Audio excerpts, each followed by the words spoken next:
Comenzamos esta noche con una nota que trae a la mesa de debate el tema de las armas y los niños. Juan Carlos, una niña de 9 años mató de manera accidental a un instructor de tiro en Arizona. Nuestro compañero Samuel Rivera investigó y nos tiene las reacciones locales. Adelante, Samuel. Gracias, compañeros. Muchos a favor, otros en contra. Lo cierto es que para la mayoría, en el tema de usar armas, no parte por la edad, sino lo que es clave, dicen, es la educación.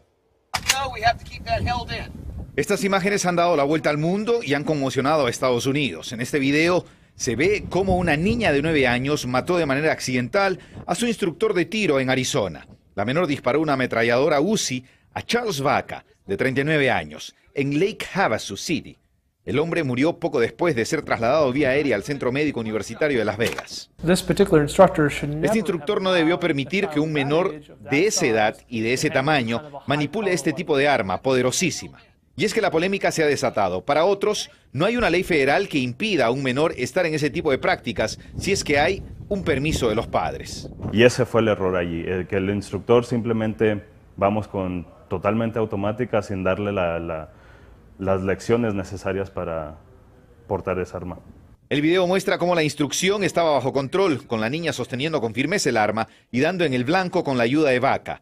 Los reportes tras la investigación indican que después hay un culatazo y un disparo de la Uzi que impacta al hombre en la cabeza. Los reportes dicen que los padres estaban en el campo de prácticas de tiro.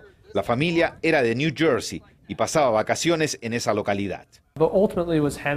Definitivamente era un arma no apropiada para que una niña de esa edad esté teniendo en sus manos. Esto no debió suceder. Lo ocurrido en Arizona deja una interrogante. ¿Deberían los menores de 18 años tener acceso a clases de tiro o disparar armas?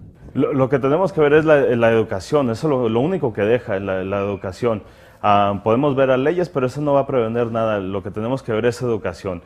Prefiero más que nada una libertad peligrosa a una esclavitud pacífica. La Uzi es un arma semiautomática fabricada en Israel y lleva en su cargador de 10 hasta 50 balas. Regresamos a los estudios. Muchas gracias, Samuel, por tu reporte.